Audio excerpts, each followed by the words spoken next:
cuando se habla obviamente del riesgo eléctrico, si hablamos de seguridad eléctrica, hablamos de seguridad porque por medio hay un riesgo y si hay un riesgo, ¿a qué riesgo nos enfrentamos? A que existan accidentes y ya mencionamos por ahí algunos tipos de accidentes. Sin embargo, sabemos y dentro de lo que hemos mencionado que existe la posibilidad de que la electricidad perjudique de diferentes maneras. Puede perjudicar un equipo, puede dañar una máquina, puede comprometer una edificación, puede perjudicar las mismas instalaciones, pero principalmente puede afectar al ser humano. Entonces, el día de hoy nos vamos a centrar precisamente en ello, en el ser humano. ¿Qué le puede hacer la electricidad al ser humano? ¿Cómo afecta la electricidad al ser humano? Entonces, centrémonos en ello. ¿Por qué razón? No porque lo demás no sea importante, pero sí considero que de lo más importante a tener en cuenta es qué le hace la electricidad a una persona. Entonces, si ahondamos un poco en el tema, pues necesitamos diferenciar algunas cosas, es decir, necesitamos llevarnos a algunas definiciones. En primer lugar, tenemos dos definiciones que pueden llegar a parecerse. Una es el riesgo eléctrico, la otra es el accidente eléctrico. ¿Qué diferencias hay o en qué se parecen? El riesgo es la posibilidad, es el acercamiento, es la proximidad, fue el término que utilizó ella con relación a que pueda llegar a ocurrir algo, ¿cierto? Y riesgo existe en todas partes y no solamente eléctrico. Si nosotros vemos a nivel de riesgo en términos generales, cada una de las personas que están por acá conectadas hasta donde nos ha podido comentar, en cada una de las áreas en que se desempeñan hay diferentes tipos de riesgos. Es decir, existe la probabilidad, existe la posibilidad. Aquí en donde estamos conectados, digámoslo así, de una manera pacífica, de una manera pasiva, pero en el lugar en donde nos encontramos pueden haber riesgos. Yo estoy acá, digamos, acá en una sala, sentado en una silla, pero pues existe un riesgo de que ocurra algo, no sé, un sismo, una explosión, bueno, qué sé yo. Todos estamos expuestos a diferentes tipos de riesgos. Cuando nosotros hablamos de riesgos es indispensable tener en cuenta precisamente esa postura, de tener en cuenta que cualquier cosa puede llegar a pasar sin entrar en términos de paranoia, ¿no? Porque alguien me lo decía, pero eso es una posición muy paranoica. No, no, no se trata de generar paranoia, se trata de generar un ojo de observación, es decir, una postura de observación constantemente. En especial cuando estamos desarrollando algún tipo de labor, algún tipo de trabajo, en donde obviamente los niveles de riesgo son mayores. Pero no se trata de paranoia, no se trata de estar nervioso, no se trata de generar miedo, de inducir miedo, no. Se trata simplemente es de generar esa posición de veedor, de observador desde todas las perspectivas de qué más puede llegar a pasar. Claro, listo, aquí estamos hablando de electricidad, entonces nos centramos a definir qué es eso del riesgo eléctrico y podríamos decir, mira, el riesgo eléctrico es la posibilidad que existe de que ocurra un accidente o un incidente estando en presencia de la electricidad o al manipular alguna instalación eléctrica. Sin embargo, pues debemos tener en cuenta pues que siempre estamos manipulando instalaciones eléctricas o siempre hay presencia de electricidad. En donde tú estás, en el trabajo que tú desempeñas, estás en tu casa, vas por la calle, estás en tu trabajo, etcétera, allí hay instalaciones eléctricas. Y si hay allí instalaciones eléctricas, pues siempre entonces hay el riesgo o la posibilidad de que algo ocurra. Siempre hay un peligro. El riesgo eléctrico, la definición de riesgo eléctrico es simplemente esa probabilidad de que existe siempre un peligro al estar cerca o en presencia o manipulando las instalaciones eléctricas. ¿Qué diferencia hay con el accidente? Y tal como lo mencionaba Celia, el accidente ya es el suceso. El accidente es que ya ocurrió, ya pasó, ya se presentó una situación que generó algún tipo de daño. Y eso es indispensable porque pues pudo haber sido un suceso, pero pues no pasó nada, no se generó ningún daño, pues entonces no es accidente. Un accidente como tal es un suceso inesperado, un suceso que se desarrolló de forma involuntaria, y yo siempre hago énfasis en el tema o en el término involuntario, que si es accidente fue involuntario. Si ocurrió planeado, pues eso ya pasa a otros términos, ya no es un accidente, ya es un atentado, ya es un intento de suicidio, de homicidio, bueno, qué sé yo, eso ya pasa a otros términos. Si es accidente fue involuntario, si es accidente fue un suceso inesperado, pero si ese accidente generó daños. Es decir, si genera un daño, entonces lo que tenemos es que observar ahí ya son las consecuencias. Y cuando hablamos de consecuencias en un accidente eléctrico, las consecuencias pueden ser graves o leves. Hay diferentes tipos de consecuencias dependiendo del tipo de accidente. Pero aquí yo quiero centrarme en algo muy particular y es justamente en eso que mencionábamos de es indispensable que tú desarrolles como un ojo clínico, un ojo que te permita estar alerta. ¿Pero para qué? Para prevenir los accidentes. Es decir, de nada sirve que tú observes que existe un riesgo si no haces algo para reducir el riesgo. Y eso es indispensable. Es importante que siempre que observes la posibilidad de que ocurra un accidente, busques la manera de cómo reducir esa probabilidad de accidente. De lo contrario, pues no sirve de nada el hecho de que tú tengas ese ojo de observador, ese ojo clínico para detectar el riesgo eléctrico. Lo he mencionado en algunas empresas y yo digo, bueno, es posible y hay personas que actúan y dicen, sí, es que yo vi el riesgo. Estaba mal instalado un cable o estaba mal una situación o una máquina, etcétera. Entonces yo tuve cuidado.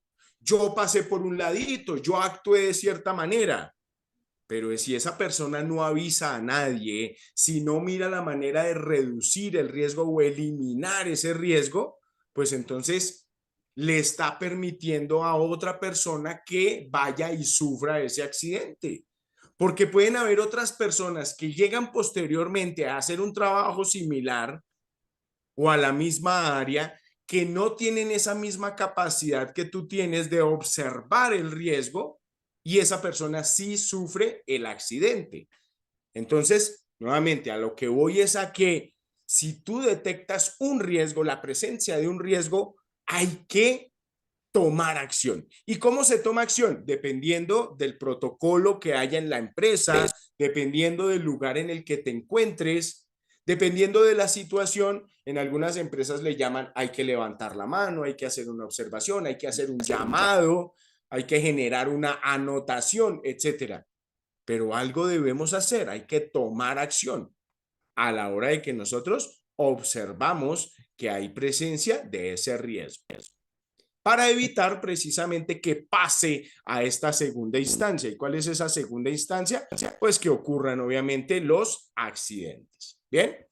Bien, perfecto. Entonces, definición clara y clara la diferencia entre riesgo eléctrico y accidente eléctrico.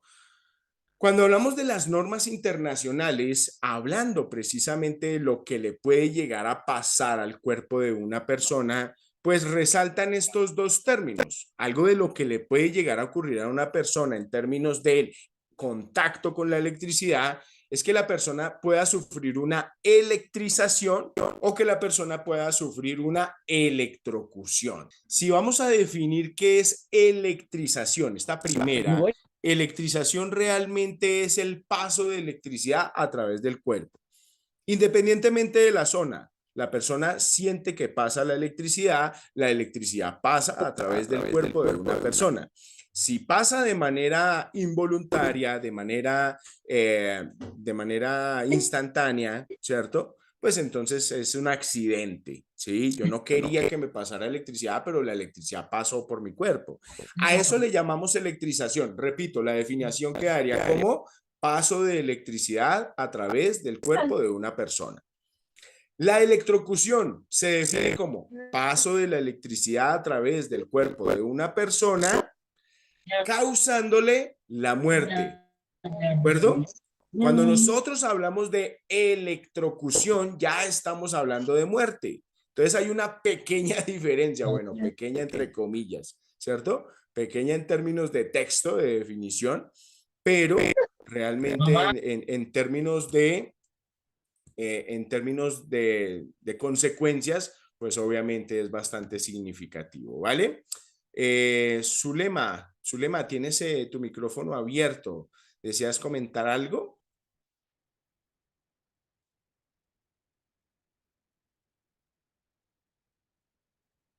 Bien, ¿nos estás escuchando, Zulema? Bueno, bien, continuamos por acá.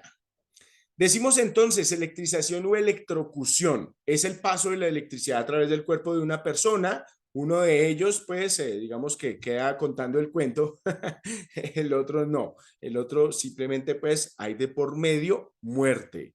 Entonces, esa es la electrocución. Bueno, ¿y por qué nos interesa tener clara la definición? Si se parecen tanto y en últimas, pues son dos términos también muy similares que la gente por lo general usa el uno o el otro indistintamente.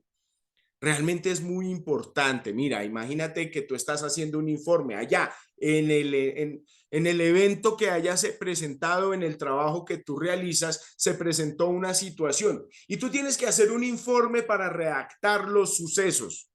Y tú dices, mi compañero tal estaba desarrollando un trabajo y a la hora de conectar el cable de tal máquina sufrió una electrocución.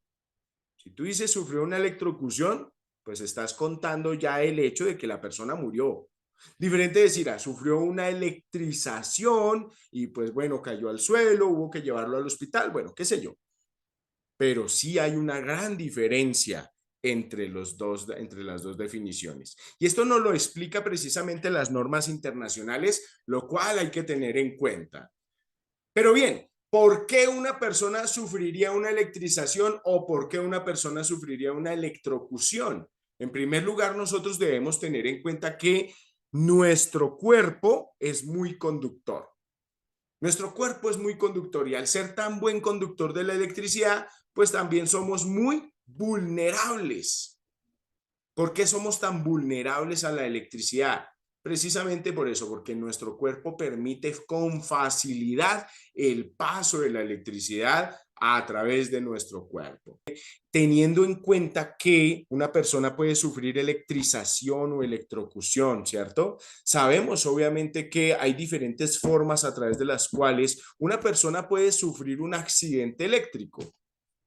Sin embargo, nunca un accidente se parece a otro. Siempre los accidentes son diferentes y las consecuencias, las causas de igual manera lo son. Entonces, cuando se presenta un accidente, vamos a suponer que se presenta un accidente y viene un especialista, un médico, una persona que brinda los primeros auxilios, lo primero que necesita conocer es la gravedad del suceso.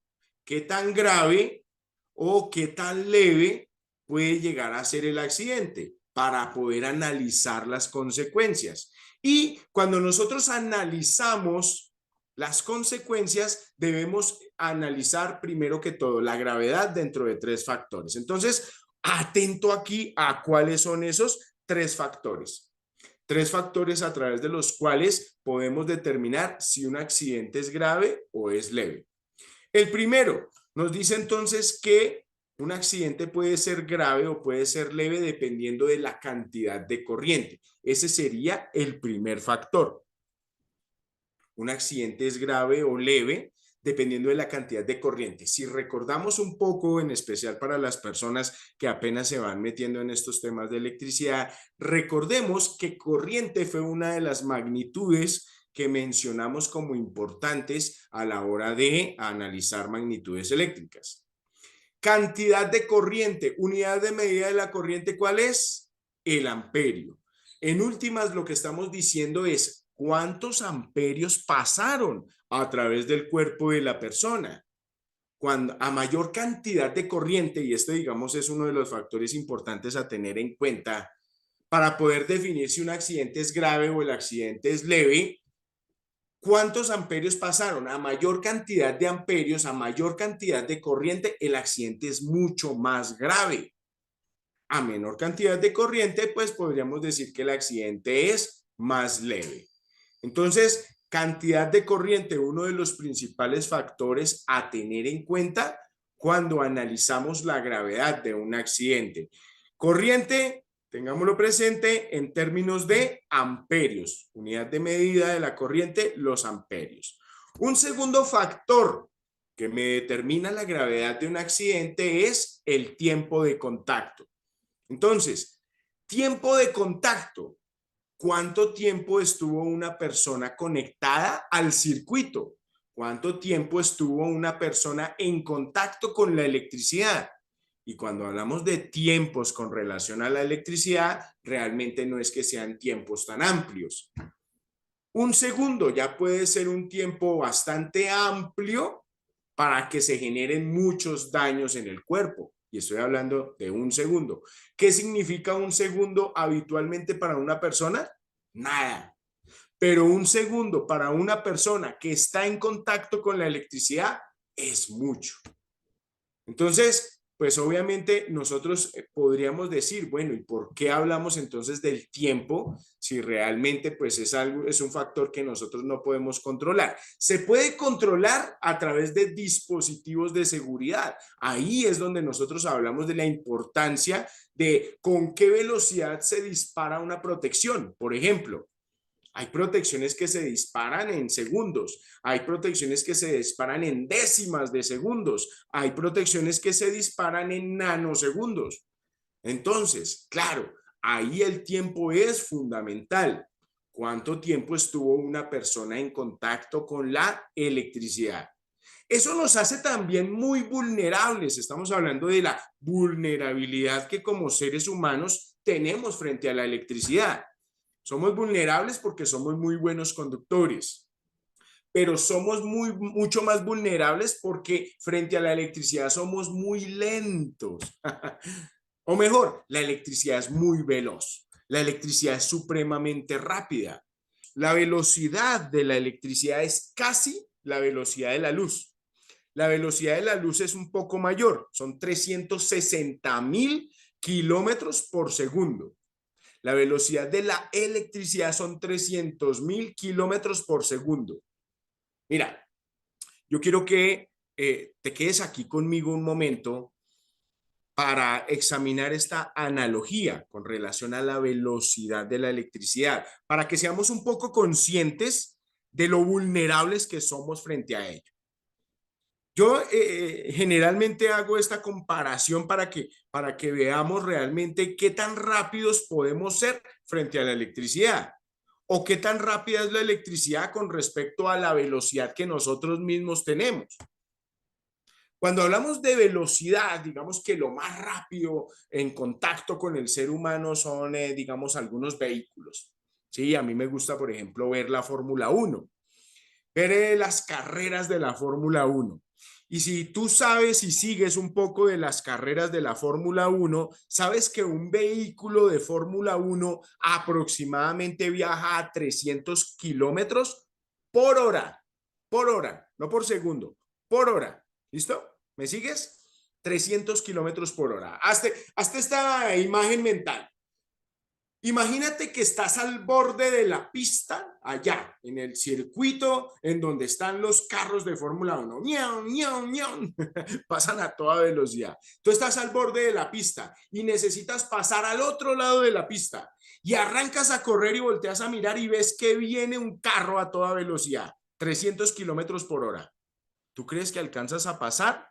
Seguramente no alcanzas a pasar. Si alcanzas a ver el carro que viene allá, por más lejos que lo veas y pasas corriendo la pista de un lado al otro, seguramente el carro te va a chocar, te alcanza, porque el carro es muy veloz, viaja a 300 kilómetros por hora. Pero ojo, la electricidad viaja a 300.000 kilómetros, no por hora, por segundo. ¿Te das cuenta la diferencia de la velocidad? ¿Y por qué lo menciono?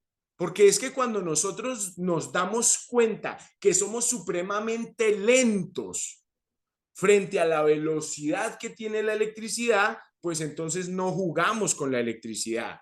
¿Y por qué digo que no jugamos? Mira, en algunas ocasiones escuché a alguien que le daba un discurso a una cuadrilla de trabajo que justamente iban a hacer unos trabajos en unos motores y la persona que los estaba dándole las instrucciones de cómo realizar el trabajo estaba haciendo una charla de seguridad y le dijo a sus trabajadores, si tú necesitas hacer o verificar si un motor está energizado, lo puedes hacer con la mano. O sea, mira lo absurdo de lo que te estoy diciendo. La persona le decía a los trabajadores, tú puedes verificar si el motor está energizado haciendo contacto con la mano, pero les decía, hazlo con el revés de la mano. Toca y alguien le pregunta, ¿y por qué con el revés de la mano, ingeniero? No, pues para que no quedes atrapado, porque si lo haces con la palma de la mano, se te contrae la mano y puedes quedar ahí atrapado. En cambio, si lo haces con el revés de la mano, puedes quitar rápidamente la mano. Realmente es algo absurdo. Realmente es algo que no debe pasar, no debe decirse, no debe hacerse. Es absurdo. ¿Por qué razón? Porque con la palma, con el revés, con lo que quiera, tú no debes hacer contacto con nada que tenga presencia de electricidad. Necesitas ver si ese motor está energizado, ¿cómo lo haces? No lo hagas con tus manos, no lo hagas con tu cuerpo. Para eso hay unos instrumentos, un multímetro, un voltímetro, un sensor, un tester. Hay instrumentos que te permiten verificar si ese circuito, si ese motor, si ese equipo está energizado o no. No lo hagas con tu cuerpo, no lo hagas con tus manos, por más rápido que creas que puedes quitar la mano. No eres tan rápido. La electricidad viaja a 300.000 kilómetros por segundo y tú no puedes hacer nada frente a ello. Si le das la oportunidad a la electricidad de pasar a través de tu cuerpo, la electricidad pasa y cumple con su función, que ya vamos a ver lo que puede llegar a ocurrir. Entonces, cuando hablamos de los factores de gravedad y dentro de ellos decimos el tiempo de contacto, por eso decimos un segundo ya puede ser mortal para una persona.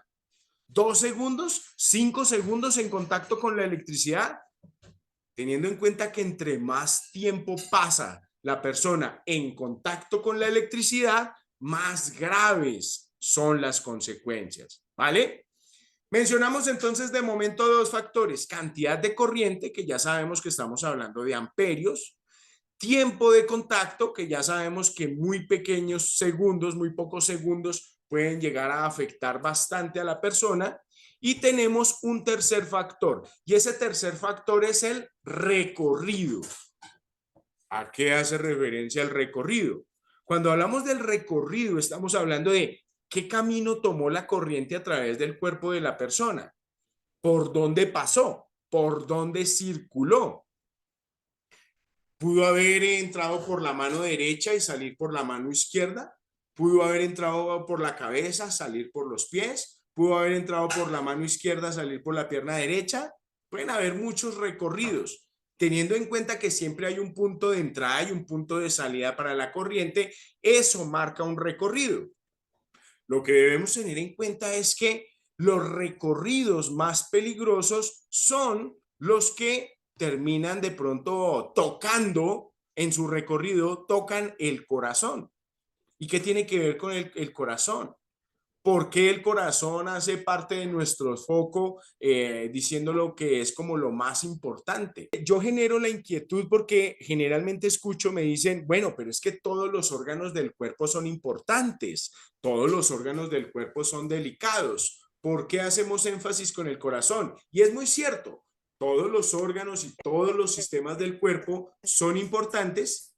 Sin embargo, el corazón es, digamos, el motor de muchas de las áreas del cuerpo. Si el corazón falla, seguramente van a fallar otros sistemas. Recorridos importantes, recorridos peligrosos, aquellos a través de los que circula la electricidad a través del cuerpo y puede tocar entonces el corazón. ¿De acuerdo? Estamos hablando entonces de los factores tres factores que estamos mencionando que permiten determinar si un accidente es grave o si un accidente es leve. Sin embargo, ojo aquí, y yo quiero que tengas en cuenta y me sigas, teniendo en cuenta que sí, son tres factores importantes. Sin embargo, de los tres, el más importante es el primero.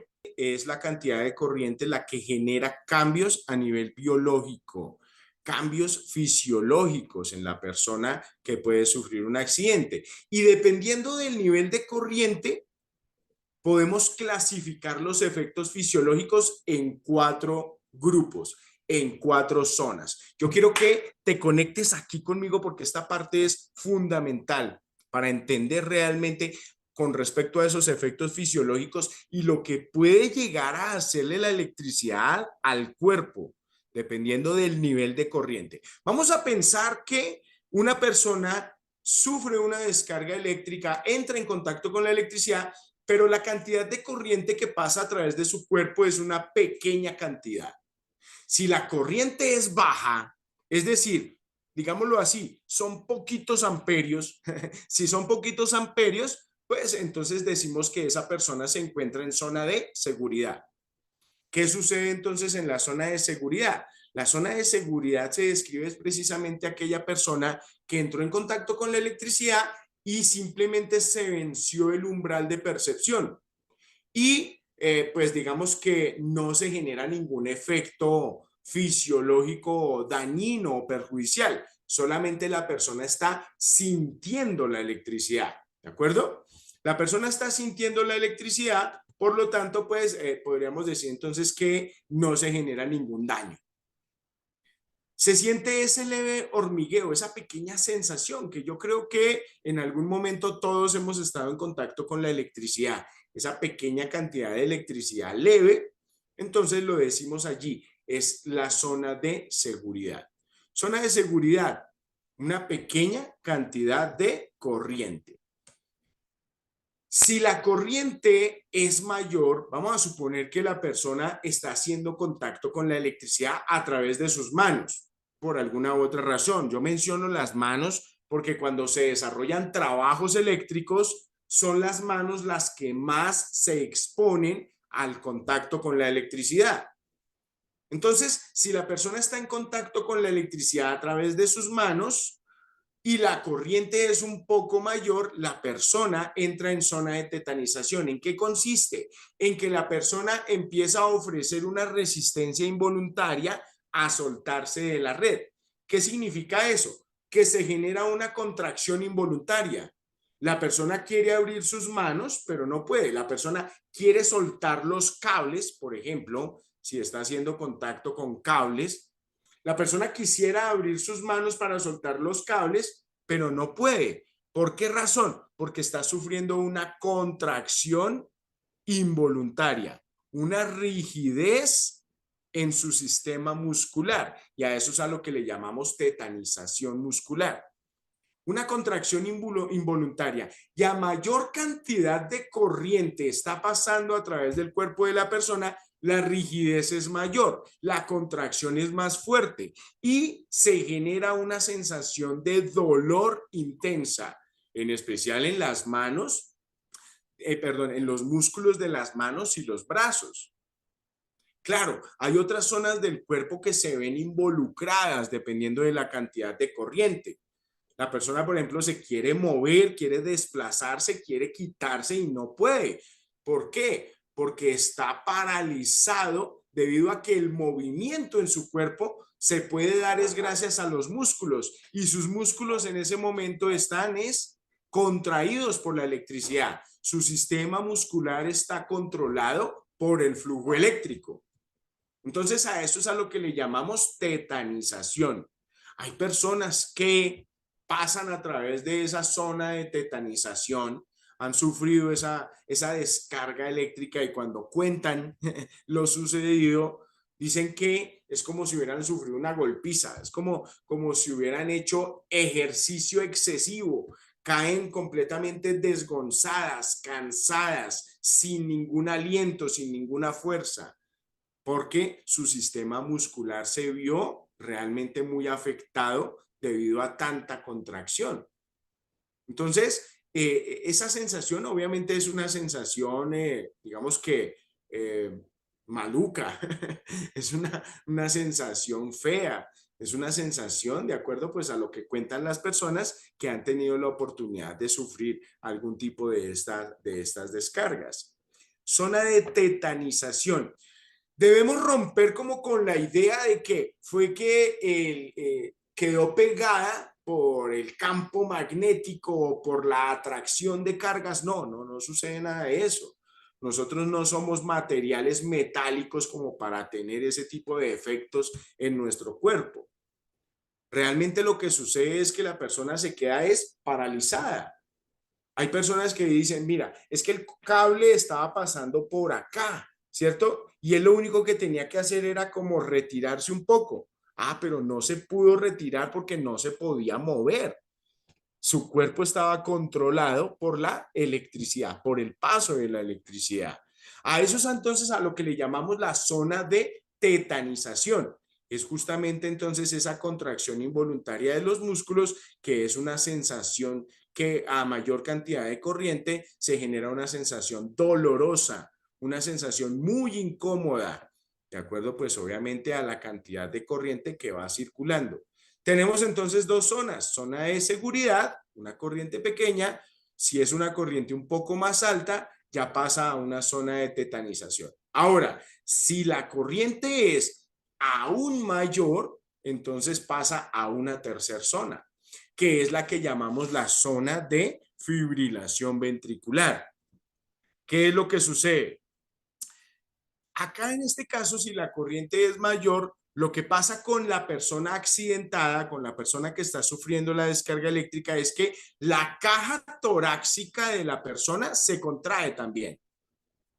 Entonces, así como se están contrayendo sus manos, así como se están contrayendo sus brazos, su caja torácica también se contrae. Los músculos de la caja torácica empiezan a contraerse.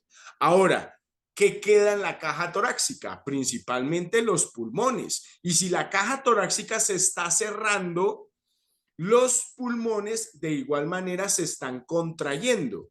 Y si los pulmones se contraen, ¿qué pasa con la persona? Sufre asfixia, no puede respirar. Entonces, uno de los primeros efectos de la zona de fibrilación ventricular es la asfixia. Entonces, decimos en la zona de fibrilación ventricular, la caja torácica se está contrayendo, la persona no puede respirar, sufre asfixia porque obviamente su caja torácica se está cerrando. Pero ¿qué más queda en la caja torácica? Está un músculo muy importante que ya hemos mencionado, que es el corazón. Y el corazón empieza también a contraerse. Pero el corazón tiene un efecto muy particular que es el que llamamos fibrilación ventricular. ¿A qué hace referencia el término fibrilación? Yo sé que posiblemente han escuchado el equipo de desfibrilación o el desfibrilador. Seguramente lo han escuchado, ¿cierto? ¿Qué es ese desfibrilador? Precisamente es una máquina que le permite al corazón cambiar de ritmo. Ya vamos a explicarlo de qué manera cambia el ritmo esa máquina. Pero cuando hablamos de que el cuerpo sufre fibrilación, perdón, de que el corazón entra en fibrilación, quiere decir que el corazón cambió de ritmo. Si nosotros representamos nuestro corazón con el puño de la mano, que aproximadamente es ese tamaño el que tú tienes de tu corazón al del puño de tu mano, tu corazón tiene un ritmo, ¿cierto? Y ahí donde estás probablemente pues tiene un ritmo no tan rápido, pero estos dos movimientos que estoy representando con el puño de la mano se le llaman contracción y dilatación o en otros términos médicos se le llama sístole y diástole. ¿Qué es lo que está haciendo ahí el corazón? Está bombeando sangre, ¿verdad? Está bombeando sangre a todas partes del cuerpo, está llenando de oxígeno la sangre y posteriormente la está bombeando después de que pasa por los pulmones y demás. Vale, muy bien, bombeo de sangre. Ahora, cuando la electricidad pasa a través del corazón, el corazón empieza a hacer algo similar a esto. Es decir, ya no hace ni sístole ni diástole, sino que está tratando de igualarse al ritmo o a la frecuencia con la que viaja la electricidad. Por lo tanto, si el corazón ya no hace ni sístole ni diástole, pues entonces ya no hay bombeo de sangre. Si ya no hay bombeo de sangre, ya no le está llegando oxígeno al cerebro. Si no le llega oxígeno al cerebro, la persona entra en estado de coma. Que por lo general una persona que llega a esta zona, casi siempre o en un alto porcentaje, es una situación mortal. Es decir, por lo general, un alto porcentaje de las personas que sufren descarga eléctrica y entran en fibrilación ventricular, las personas mueren. Sin embargo, pues bueno, yo te invito a que pienses en lo siguiente. ¿Tendrías tú, por ejemplo, la capacidad de auxiliar a un compañero, a un amigo, a un familiar que sufre una descarga eléctrica y ves que cae?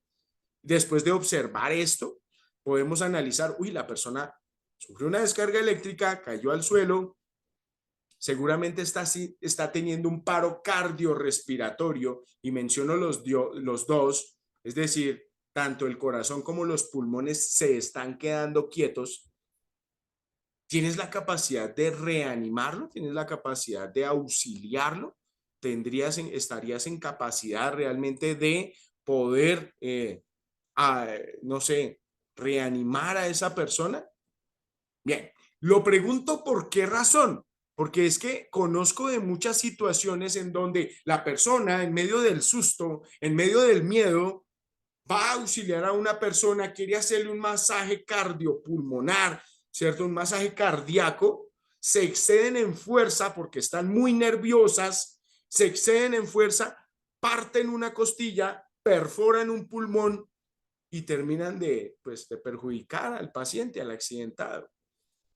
Yo sé que a la hora de describirlo puede sonar hasta gracioso, pero es la realidad, es la verdad.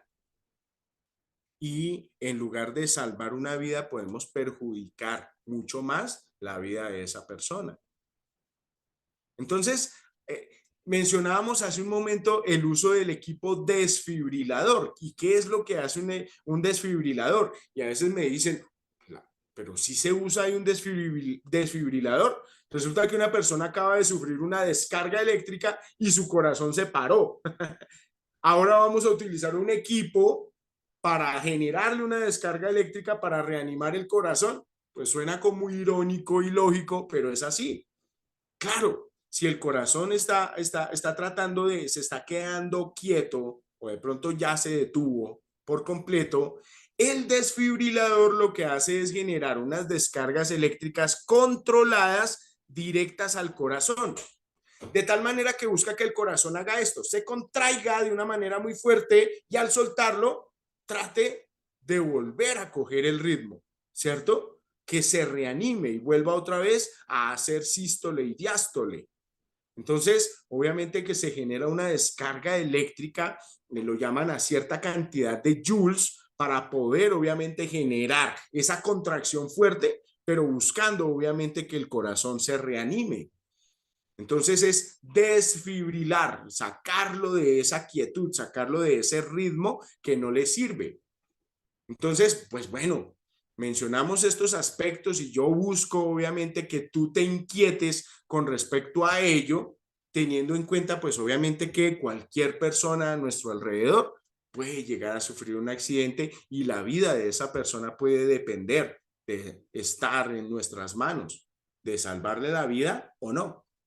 Pero bien, seguimos entonces mencionando estas zonas y decimos, si la corriente es aún más alta, la persona entra en una cuarta zona y esa cuarta zona le llamamos zona térmica. ¿Qué sucede en la zona térmica? Sucede que la corriente es tan alta que la persona puede sufrir quemaduras, puede sufrir desmembramientos, puede sufrir mutilación. Yo sé que esto que estamos mencionando ya suena feo, ¿cierto? Y a veces no nos gusta escucharlo. Sin embargo, lo mencionamos porque es una realidad. Es una realidad para cada uno de nosotros. Es una realidad si estamos en contacto con la electricidad. Es una realidad para nosotros como usuarios de la electricidad. Y seguramente lo has visto, no sé, a tu alrededor, en el trabajo, has escuchado, has visto en internet o has visto una noticia. Y sabes que que estamos mencionando es verdad. Y ocurre, obviamente, para las personas. Zona térmica. La corriente es tan alta que la persona sufrió quemaduras. Las quemaduras pueden ser externas o pueden ser internas, o las dos. Hablamos de las quemaduras externas principalmente en los puntos de contacto. Hace un momento mencionábamos que la corriente tiene un recorrido a través del cuerpo. Hay un punto de entrada y hay un punto de salida. El punto de entrada y el punto de salida para la corriente son los puntos en los que más hay probabilidad de quemaduras externas. Entonces, generalmente los médicos lo analizan de esa manera. Mira, por aquí entró la corriente, por aquí salió. Y se conoce por dónde salió la electricidad porque la huella que deja la electricidad en esa zona es mucho mayor. Se compara como con el efecto bala. El efecto bala, si tú analizas o las personas que sepan un poco acerca de criminalística y demás, se sabe exactamente por dónde entró la bala en el cuerpo y por dónde salió, porque la huella que deja por dónde entró es una huella pequeña, por donde sale la bala es una huella, el daño es mucho mayor. Lo mismo pasa con la electricidad. Por donde entra, la quemadura puede ser menor comparada con la quemadura que deja en la zona por donde salió la electricidad. Entonces, esas quemaduras obviamente pueden ser de diferentes niveles. Puede ser quemaduras en primero, segundo, tercero y hasta cuarto grado. Uy, cuarto grado, sí. Quemaduras que pueden llegar a afectar hasta el hueso. Entonces, obviamente, quemaduras de cuarto grado. Quemaduras en primero, segundo, tercero y cuarto grado son quemaduras externas. Sin embargo, mencionábamos que también pueden llegar a haber quemaduras internas. Imagínate, si una quemadura externa es difícil de tratar, ¿cómo crees que es el tratamiento para una quemadura interna? Bueno, ¿y por qué se pueden presentar quemaduras internas? Hace un momento analizábamos que el cuerpo humano es muy conductor debido a que el 70% del cuerpo son líquidos. ¿Qué pasa con el otro 30%? El otro 30% no es líquido, el otro 30% del cuerpo que no mencionamos, pues no es líquido y no es tan buen conductor. Y esa zona del cuerpo que no es tan buena conductora, decimos entonces que un 70% del cuerpo es muy buen conductor, pero el otro 30% no. Ese otro 30%, ¿qué zona del cuerpo es? Es la zona, digamos, el sistema óseo. Los huesos. Los huesos no son muy buenos conductores de electricidad. Por lo tanto, si no son buenos conductores de electricidad, pero está pasando electricidad a través del cuerpo, la función de los huesos es hacer esas veces de resistencia, como lo dice Max. Son ohmios, son oposición al paso de la corriente. Y cuando una resistencia es atravesada por una corriente eléctrica, ¿qué pasa con esa resistencia? Se calienta. En este caso estamos hablando de los huesos. Los huesos están siendo atravesados por una corriente eléctrica, pero los huesos están ofreciendo unos ohmios, como dice Max, se están oponiendo al paso de la corriente, por lo tanto los huesos se calientan. Y si un hueso se calienta, un hueso está cambiando su biología. Un hueso está cambiando su química, pero adicional a ello, un hueso que se está quemando o un hueso que se está calentando está generando también transmisión de calor para los tejidos que hay alrededor del hueso. Y es ahí donde vienen también los problemas para los músculos, para los tejidos. Entonces, por eso decimos, en la zona térmica pueden haber quemaduras, Pero también pueden haber desmembramientos. ¿Qué es eso de un desmembramiento? Un músculo que se calentó tanto y se contrajo, se recogió, se elevó tanto su temperatura que se rompieron fibras y el músculo se deformó. Desmembramientos. Pero también puede haber mutilación. ¿Qué es eso de mutilación? Pasó la electricidad y le voló un dedo, le voló una mano, le voló un brazo, una pierna, y eso que estamos describiendo es feo, pero es una realidad. No todos tenemos la misma resistencia. No a todos nos atrapa la electricidad de la misma manera. No todos sufrimos las mismas consecuencias. ¿Y de qué depende? Tal y como lo dijiste, Max. Depende de las condiciones físicas, depende de la robustez, depende de si es que yo venía de la calle y venía corriendo y mi cuerpo estaba sudando. Mi resistencia es diferente. Depende de muchos factores. No es lo mismo irme a trabajar en la mañana, habiendo salido de mi casa, me tomé un café, me comí una tostada, ¿cierto? Y fui a trabajar. Así voy a trabajar llegando de rumba y es que estuve trasnochado y es que bebí, tomé alcohol, tengo el sistema nervioso alterado y voy directamente a trabajar. El sistema nervioso, mi biología es diferente, por lo tanto mi resistencia frente a la electricidad es diferente. Hay muchos factores que hacen que la resistencia del cuerpo cambie. Por lo tanto, la cantidad de corriente que circula para una persona o para la otra es diferente dependiendo de el tipo de accidente.